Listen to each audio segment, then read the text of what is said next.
Welcome to Empowering the Climate Generation. Thank you for joining our conference. I am going to start sharing my screen so we can start our presentation. So if you would like for us to see you, we encourage you to turn your video on.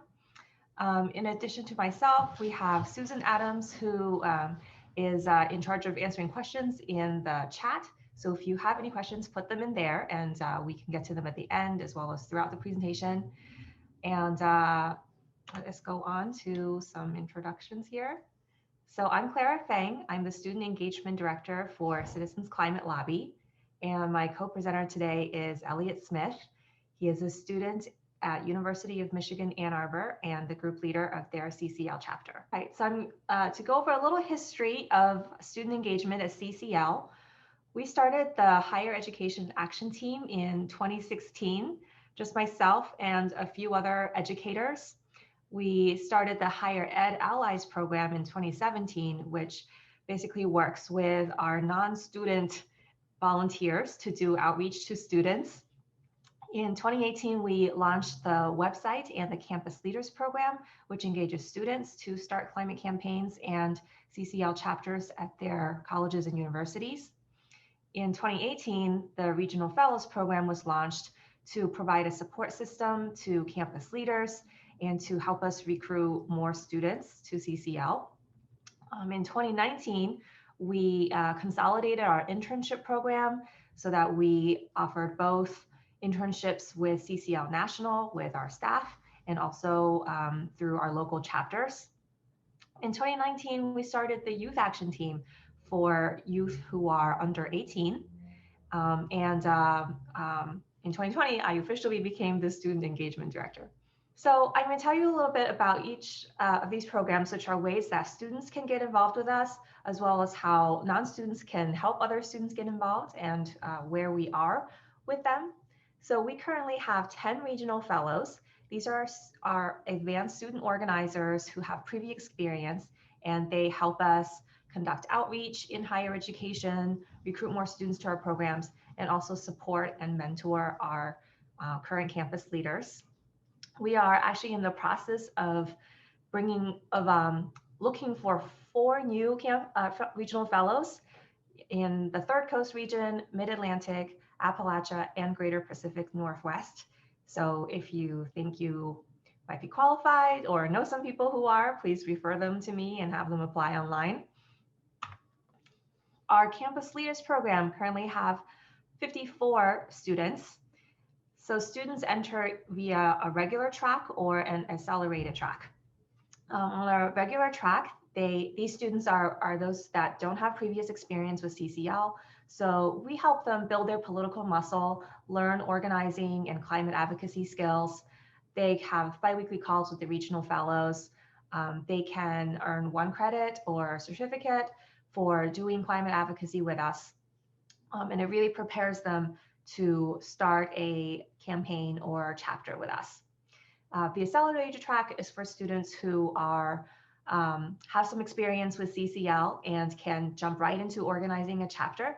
So they plan and execute a campaign, lead or co-lead a CCL chapter, hold regular meetings, lead others in advocacy, and are also supported by regional fellows. So at the bottom, I have the URL where you can find out more about these programs and how students can get involved. We currently have 30 official campus chapters. A lot of our student leaders don't start chapters, but are doing campaigns. So really beautiful pictures of all these different chapters.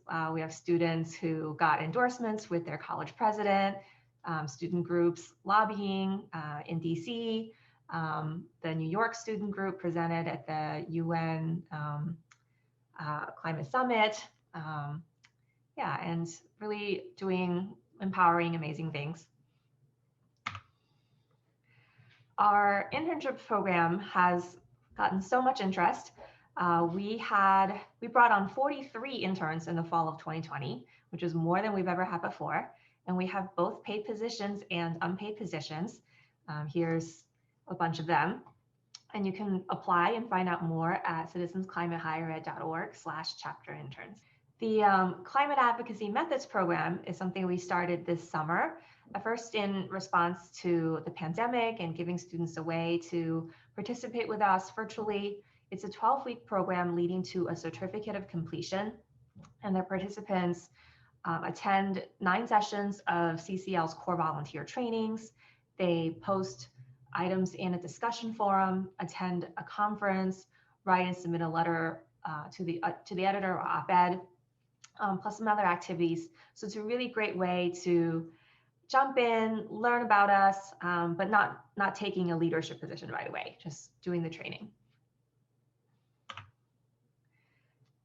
We have this ongoing program called the Student Testimonials, where we collect photos and quotes from students showing why young adults from around the country support a price on carbon.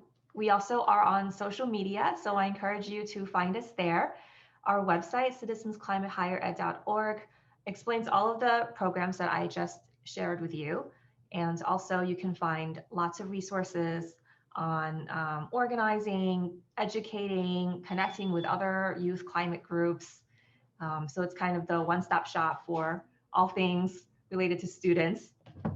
We are also, we have a Facebook group for students and those interested in higher ed. And also you can follow CCL on Facebook, Twitter, and Instagram. Our monthly calls are on the first Monday of each month, 8 p.m. Eastern, and the same Zoom line. So Elliot is going to talk next about organizing during the pandemic at University of Michigan, Ann Arbor. But before we do that, I'd like for us to pause for a couple minutes to do this activity. So Susan is going to put into the chat this link, the kudoboard.com. So if you are someone under 30, you can add a photo of yourself plus a quote on why you support carbon pricing to our Kudo board. Also included there your name, city, and state. And I can show you what that looks like. So basically it looks like this. And you can see on here the testimonials that were already submitted from all of our lovely students all over the country. And you just click on this link right here to add your own. And you don't need an account, you don't need to log in. You can add an image and post.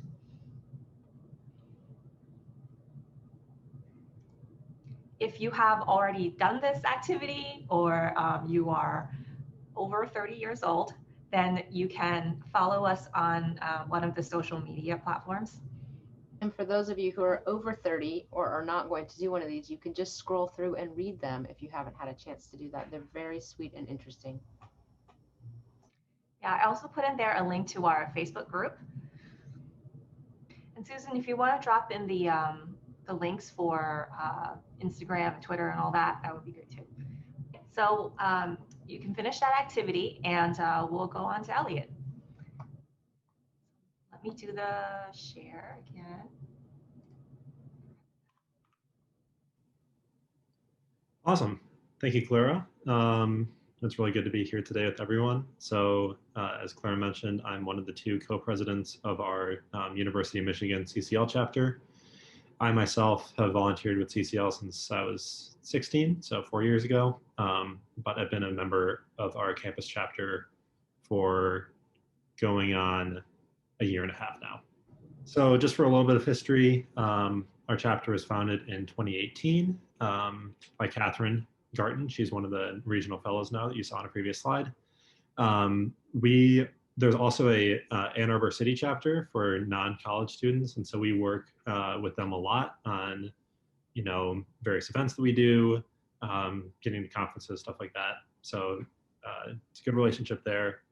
We meet weekly during our fall and winter semesters, and then we typically don't meet during the summer. So a little different than a normal schedule for a CCL chapter. And kind of working within the club format of the University of Michigan, we have an executive board, which is typical of any sort of college club. And so we kind of have that dual character of being a CCL chapter, but also having this like, you know, executive board within the normal style of a club on campus.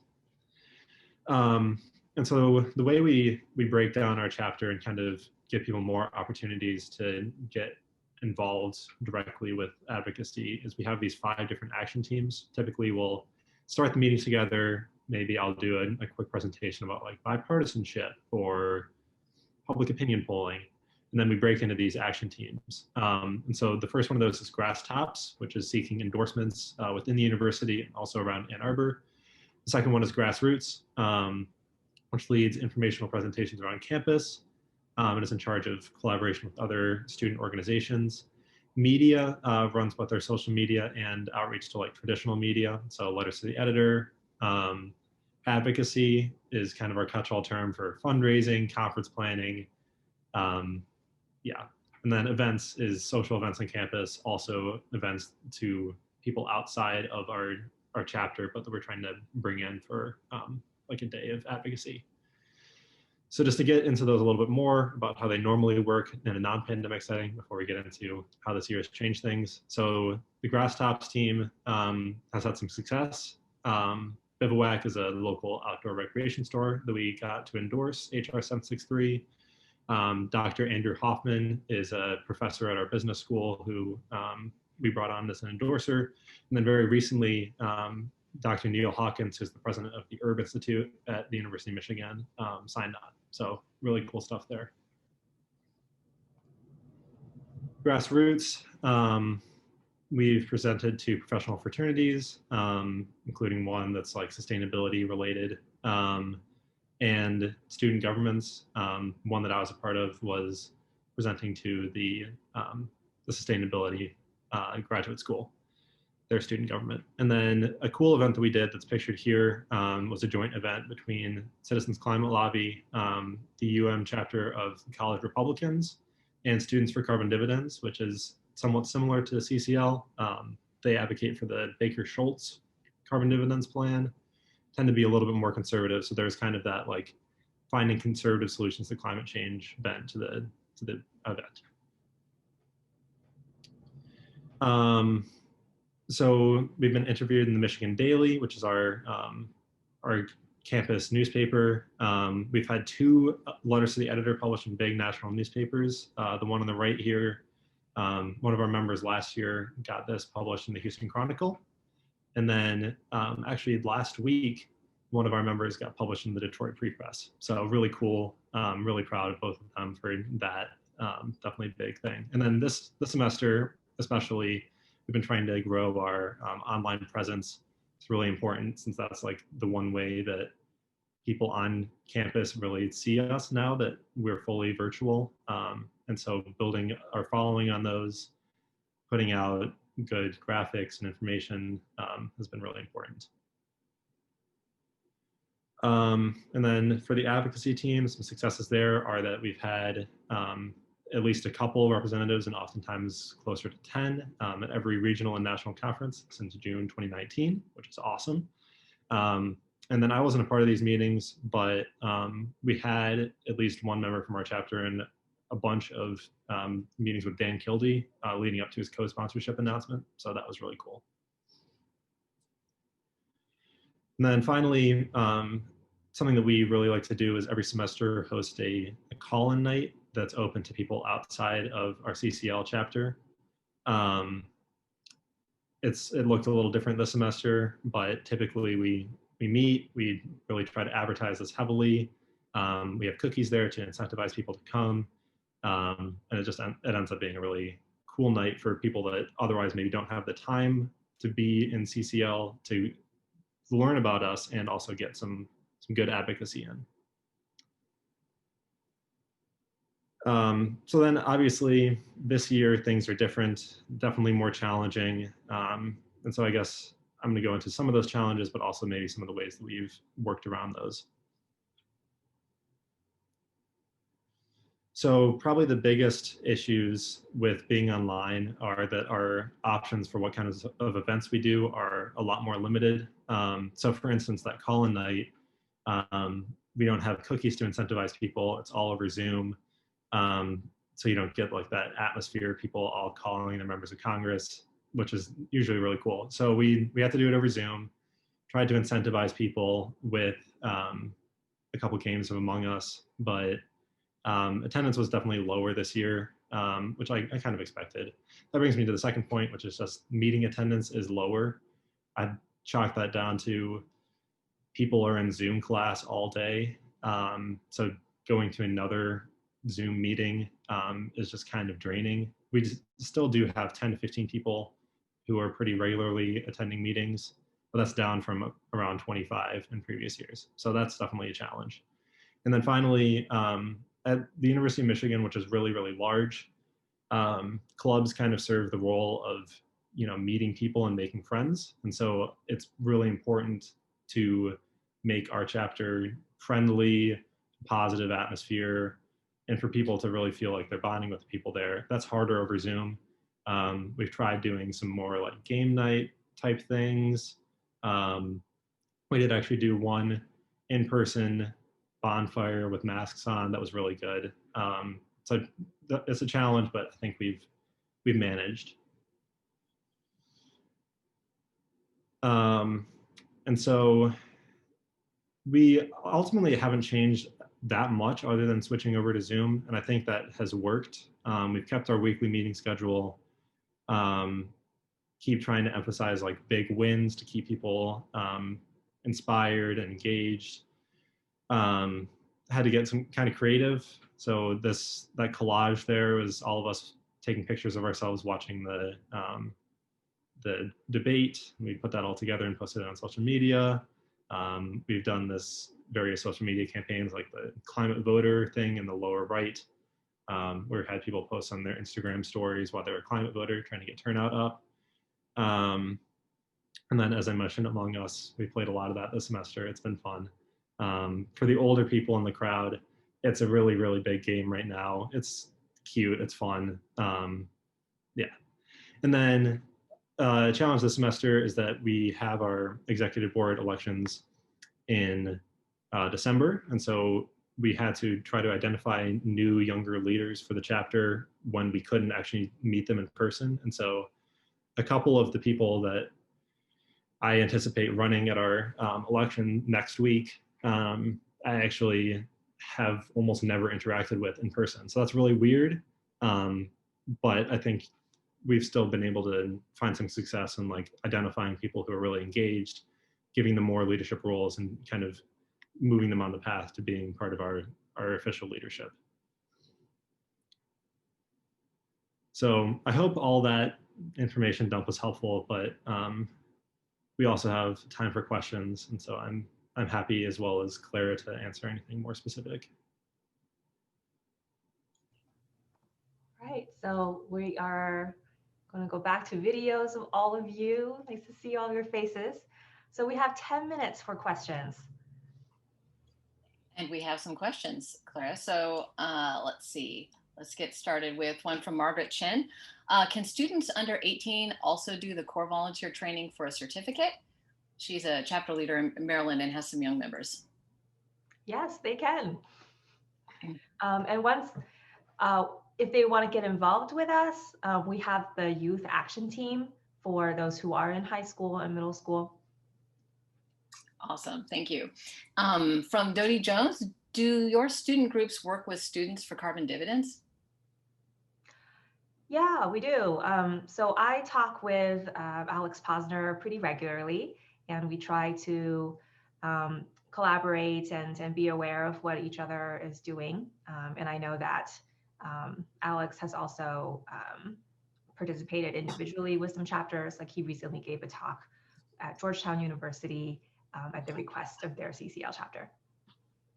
Awesome. Okay, from Allison Monroe, how do you contact and recruit potential interns? Lots of ways. So from the student end, if you go to our higher ed website, citizensclimatehighered.org/chapter interns, that's where you will find all of them and how to apply. There's also a link from the CCL homepage, but it's really not very visible. And then we also try to find the students by posting on Handshake, Indeed, emailing stuff to professors and sustainability directors. Excellent. Tamara is going to paste that link in the chat here to the interns page. Another one, are there higher ed chapters specific social accounts that folks can follow? We have the national ones, but does each chapter have social accounts? Oh yeah, lots of individual chapters often have their own social accounts. Like Elliot, you've got some of those, right, from Michigan? Yeah, we have a Instagram and Twitter that we're pretty active on, and then a Facebook that we are occasionally active on. Cool. And I have another question for you, Elliot, while we have you, from Dodie Jones. How many members do you have in your University of Michigan chapter? I mean, it's tough to say. On our mailing list, we have like 150, but we've never had 150 people at a meeting. Regularly, I think we like have maybe a dozen that come to like every meeting, and then maybe another 8 or so that come to some meetings. And that's down from normal years where we'd be in like the 20s. But yeah, kind of that ballpark range. Awesome. Okay, Erin Walsh would like to know, she's a high school physics teacher and regularly teaches climate change and possible solutions. Do you have any high school chapters? So we don't ask that high school students start their own CCL chapter, but that they work with their local CCL chapter to form a youth committee. So if you have a group of high school students that want to do things together, encourage them to get in touch with their local chapter leader, and then they can work with them to do some things with the youth. Also, if I could chime in on that. So when I was in high school, I helped start a just kind of general environmental club. And we did a lot of things with CCL. Part of the thing that inspired me to start the club was CCL, but I kept it more general environmental to get more students involved. And I think that worked pretty well. We still, we had like 15 people that went to a national conference. We had a couple events with our local representative, and that was all with the help of CCL and coordinating with them, but kind of as like a separate club in our high school. Sorry, I muted myself. We have another question about high school chapters since we're at it. Do you have any tips for how to involve young people in a regular CCL chapter? Yeah, so the youth team leaders actually wrote a whole document about this, which you can find on Community. Just make a search for engaging youth, and there's like a 15-page document. Awesome. And I think we put the link to the youth action team in the chat, and if not, I'll do that in a moment. Let's see, Kate asks, there is a state university in my district and the school doesn't have a CCL chapter. How can I learn about how to reach out to students? She supposes it's most ideal to reach enough students to start a chapter. She's 25 and is herself just graduated from college. Oh, okay. Well, to start with, what you really want is to have an ally at the school where you want to reach. So most likely that might be their sustainability director or a faculty member in environmental studies.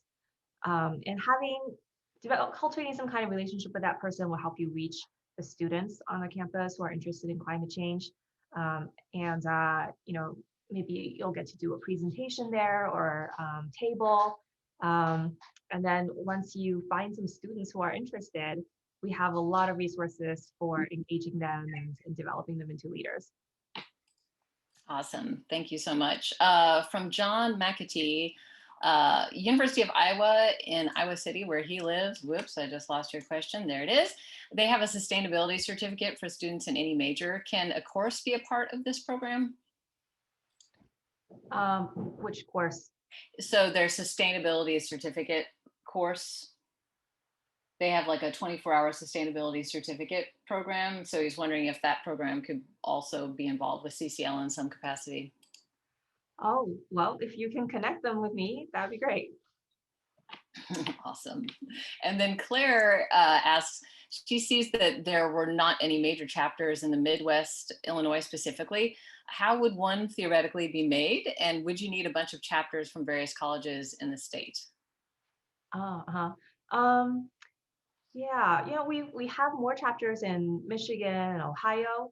So it's really just doing the outreach and having people there. So I can't be everywhere. So it's really great when I have local CCLers, volunteers, people who are already in the schools, in the communities, talking to these people. Very much like how we do outreach in all of CCL. It's about relationships. It's about having those conversations. And it can be a little challenging the way that we're doing things now, but we're still making headway. So, if you know anybody at the school that you want to reach, talk to them. If you don't know, maybe talk to somebody who may know somebody there, or email them cold. We do a lot of that, actually. That's one of the ways that I do a lot of outreach, is just sending them a lot of emails. Apologies if you get too many emails from me. So we apply a lot of persistence, and when we get an interest, often like a professor or students, it can turn into a really wonderful thing. Great, thank you so much. We have 2 more minutes left, I believe. Is that true? Yes. Okay, I have a question for Elliot from Ben. What does a typical meeting look like? Given how often you meet, what do you find to be the most effective way to consistently engage people? So our meeting structure this year kind of worked out to be, in the beginning, we'd do just like an icebreaker, check in with everyone, make sure that everyone has like a chance to talk in the big group meeting, then go into kind of a short presentation that I would typically give with current events and climate change, events that we had coming up in the chapter, and then usually like a topic. So I think I did one on bipartisanship. I did one on the EO climate communications, like 6 Americas, just like an educational thing that could kind of get people engaged. And then that would typically take up maybe 45 minutes, and then that would leave the rest of our time for action team groups. And having that smaller setting, I think, is good to keep people engaged. Fantastic, thank you so much. I just put a note in the chat. Moid Ali says he has a college chapter in Illinois, so if you're interested, contact him. And I think that's all the time we have. So thank you so much. Yeah, thank you so much. And I really want to thank the CCL volunteers who have helped with higher ed outreach all of these years. We started out with so few young people. Believe me, it was like less than 1% of CCL was under 25, and now we're at 20%. And the youth make a huge difference in climate advocacy. And thanks so much to students like Elliot for doing all the groundwork and empowering the youth. You guys are my heroes. Thank you, Clara. Thanks, everyone. Thank you. Thank you for listening to this episode of Citizens Climate Lobby's training program. You can tune into more episodes anywhere podcasts are available. Inspired by what you heard today? Join Citizens Climate Lobby to advocate for bipartisan climate solutions. Go to community.citizensclimate.org to find more trainings, resources, your local chapter, national action teams, discussion forums, and more. Be sure to like our Facebook page and follow us on Twitter and Instagram @CitizensClimate. We also invite all of our listeners to subscribe to our YouTube channel for more inspiration. And together, we are creating the political will for a livable world.